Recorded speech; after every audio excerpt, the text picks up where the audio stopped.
Hello, welcome back to our channel. അപ്പം നമ്മളിന്ന് soya chunks കൊണ്ട് ഉണ്ടാക്കാൻ പറ്റിയ നല്ല ഒരു സോയ ഫ്രൈഡ് റെസിപ്പിയാണ് കാണിക്കുന്നത്. അപ്പം നിങ്ങൾക്ക് വീഡിയോ ഇഷ്ടമായാൽ ലൈക്ക് ചെയ്യാനും കമൻറ്റ് ചെയ്യാനും ഒന്ന് സബ്സ്ക്രൈബ് ചെയ്ത് സപ്പോർട്ട് ചെയ്യാനും മറക്കരുതേ.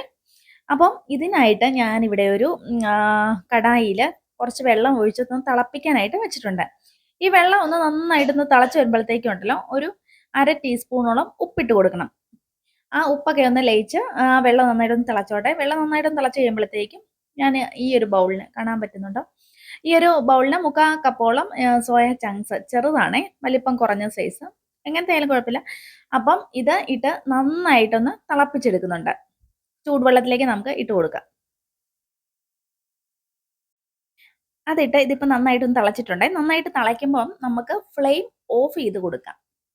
അപ്പം അത്രയും ഒന്ന് തിളച്ചാൽ മതി. അപ്പം തന്നെ ഇതൊന്ന് അത്യാവശ്യം നന്നായിട്ടൊന്ന് വെന്തോളും. അതൊന്ന് കുതിർന്ന് ഒന്ന് പൊങ്ങി വരും. ഓക്കെ. അത് കഴിഞ്ഞ് ഫ്ലെയിം ഓഫ് ചെയ്തിട്ട് നമുക്ക് ഈ ചൂടുവെള്ളത്തിൽ നിന്ന് ഈ സോയ ചങ്ക്സ് എല്ലാം വേറൊരു പാത്രത്തിലേക്ക് ഒന്ന് മാറ്റി കൊടുക്കാം. അത്രയും സമയം വെള്ളത്തിൽ കിടന്നാൽ തന്നെ അത് നന്നായിട്ട് വെന്ത് കിട്ടും കേട്ടോ. ഒരുപാട് ഇട്ട് തിളപ്പിക്കേണ്ട കാര്യമില്ല. അപ്പം ഈ എടുത്ത സോയയിലേക്ക് കുറച്ച് തണുത്ത വെള്ളം, പച്ചവെള്ളം ഒഴിച്ചു കൊടുക്കുന്നുണ്ട്. എന്നിട്ട് ഒരു 2, 3 തവണ ഇതൊന്ന് കഴുകിയെടുക്കണം. നന്നായിട്ടൊന്ന് കഴുകിയെടുക്കണം. അപ്പോഴത്തേക്കും അങ്ങനെ 2, 3 തവണ കഴുകി കഴിയുമ്പോഴത്തേക്കും ഈ സോയയുടെയൊക്കെ ഒരു ചൊവ അങ്ങ് മാറിക്കിട്ടുമേ. എന്നിട്ട് ഇത് വെള്ളമില്ലാണ്ട് നന്നായിട്ടൊന്ന് പിഴിഞ്ഞെടുക്കണം. ഇവിടെ ഞാൻ ഇതെല്ലാം അപ്പം നന്നായിട്ടൊന്ന് പിഴിഞ്ഞെടുത്തിട്ടുണ്ടേ. പിഴിഞ്ഞെടുത്ത് വേറെ പാത്രത്തിലേക്ക് ഒന്ന് മാറ്റി കൊടുക്കുക. അപ്പോൾ ഇത് വലിയതല്ല, എന്നാലും ഞാനിത് 2ആയിട്ടൊന്നും കൂടെ ഒന്ന് കട്ട് ചെയ്തെടുക്കുന്നുണ്ട്. ഒരു 2 ആക്കുന്നുണ്ട്. വലിയ സോയയൊക്കെ ആണെങ്കിൽ ഒരു 4ആയിട്ടൊക്കെ കട്ട് ചെയ്യാം. ഇതിപ്പോൾ ഞാൻ 2ആയിട്ട് കട്ടാക്കിയിട്ടുണ്ട്. എന്നിട്ട് പിന്നെ നമ്മുടെ പഴയ ഒരു പാൻ തന്നെ, കടായി തന്നെ എടുത്തിട്ടുണ്ട്. അതിലേക്ക് ഒരു 2 ടേബിൾ സ്പൂണോളം എണ്ണ ഒഴിച്ചിട്ടുണ്ട് കേട്ടോ.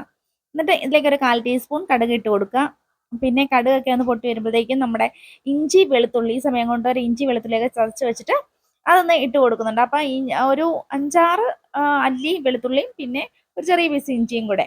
അപ്പം ഇതൊക്കെ ഒന്ന് നന്നായിട്ടൊന്ന് ചെറുതായിട്ടൊന്ന് മൂത്ത് വരുമ്പോഴത്തേക്കും പിന്നെ ഒരു മീഡിയം സൈസിലുള്ള ഒരു സവോളയില്ലേ, അതൊന്ന് ചെറുതായിട്ടൊന്ന് കൊത്തി അരിഞ്ഞതാണേ, അത് നമുക്ക് ഇതിലേക്ക് ഇട്ട് കൊടുക്കണം.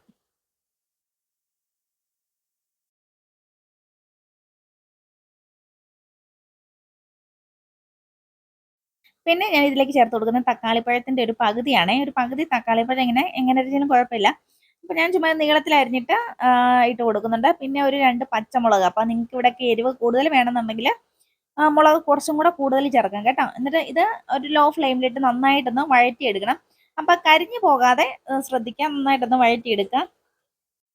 പിന്നെ ഇതിലേക്ക് വേണ്ട പൊടികളൊക്കെ ചേർത്ത് കൊടുക്കാം. അപ്പോൾ ഞാനൊരു 2 ടേബിൾ സ്പൂൺ മുളക് പൊടി ചേർത്ത് കൊടുക്കുന്നുണ്ട്. അപ്പോൾ ലോ ഫ്ലെയിമിൽ വെക്കുക, ഫ്ലെയിം ഓഫ് ചെയ്ത് കൊടുക്കുക ചെയ്യുക കേട്ടോ, കരിഞ്ഞു പോകാതെ. അപ്പോൾ 2 ടേബിൾ സ്പൂൺ മുളക് പൊടി ഇട്ട് കൊടുത്തിട്ടുണ്ട്. പിന്നെ ഇതിലേക്ക് ഒരു 1/4 ടീസ്പൂൺ മഞ്ഞൾപ്പൊടി ഇട്ട് കൊടുക്കുന്നുണ്ട്. പിന്നെ നമുക്ക് ചേർത്ത് കൊടുക്കേണ്ട മല്ലിപ്പൊടിയാണ്. അതും ഒരു 1/2 ടീസ്പൂണോളം മല്ലിപ്പൊടി ചേർത്ത് കൊടുക്കുന്നുണ്ട്. പിന്നെ ഇതിലേക്ക് മീറ്റ് മസാല ചേർത്ത് കൊടുക്കുന്നുണ്ട്. ഒരു ടേബിൾ സ്പൂൺ നിറയെ മീറ്റ് മസാല ചേർത്ത് കൊടുക്കുന്നുണ്ട്. നമ്മുടെ ബീഫൊക്കെ കറി വെക്കുന്ന ആ ഒരു മീറ്റ് മസാലയെ, അല്ലെങ്കിൽ ഇതിന് പകരമായിട്ട് ഗരം മസാല ആയാലും ചേർത്ത് കൊടുക്കാം.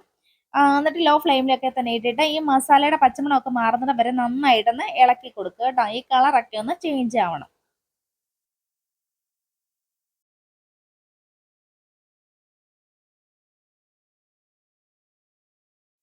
ഇതൊക്കെ നന്നായിട്ടൊന്ന് മസാലയുടെ മണമൊക്കെ മാറി നന്നായിട്ടൊന്ന് പൊടിയൊന്ന് മൂത്ത് വന്നാൽ നമ്മൾ നേരത്തെ തയ്യാറാക്കി വെച്ച സോയ ഇതിനകത്തേക്ക് ഇട്ട് നന്നായിട്ടൊന്ന് മിക്സ് ചെയ്തെടുക്കണം.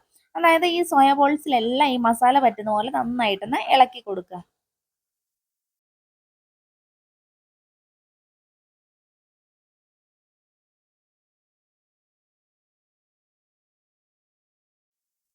ഇപ്പോൾ ഇവിടെ നന്നായിട്ടൊന്ന് മിക്സ് ചെയ്തെടുത്തിട്ടുണ്ട്. പിന്നെ നമ്മളിതിലേക്ക് കുറച്ച് ലാസ്റ്റ് ആകുമ്പോഴത്തേക്കും കുറച്ച് കറിവേപ്പില കൂടി ചേർത്ത് കൊടുക്കുന്നുണ്ട്. എന്നിട്ട് നന്നായിട്ട് ഒന്നും കൂടെ ഒന്ന് മിക്സ് ചെയ്തെടുക്കണം. അപ്പം നന്നായിട്ട് ഫ്രൈ ആക്കണേ. അതുകൊണ്ടാണ് ഈ ഒരു സമയത്ത് കറിവേപ്പില ചേർത്ത് കൊടുക്കുന്നത്. അപ്പം എന്നാലും അതിൻ്റെ ഫ്ലേവറൊക്കെ ഇറങ്ങിക്കോളും. എന്നിട്ട് നന്നായിട്ട് ഇളക്കി കൊടുത്ത് ഒന്നും കൂടെ ഒന്ന് ഫ്രൈ ആക്കി എടുത്തുകൊണ്ടേ ഇരിക്കുക. കൂടുതൽ ഫ്രൈ ആക്കുന്നതിനനുസരിച്ചാണ് കേട്ടോ ഇതിൻ്റെ ഒരു പ്രത്യേക ടേസ്റ്റ് വരുന്നത്. അപ്പം നന്നായിട്ട് ഇളക്കി കൊടുത്ത് ഒന്ന് ഫ്രൈ ആക്കി എടുക്കുക.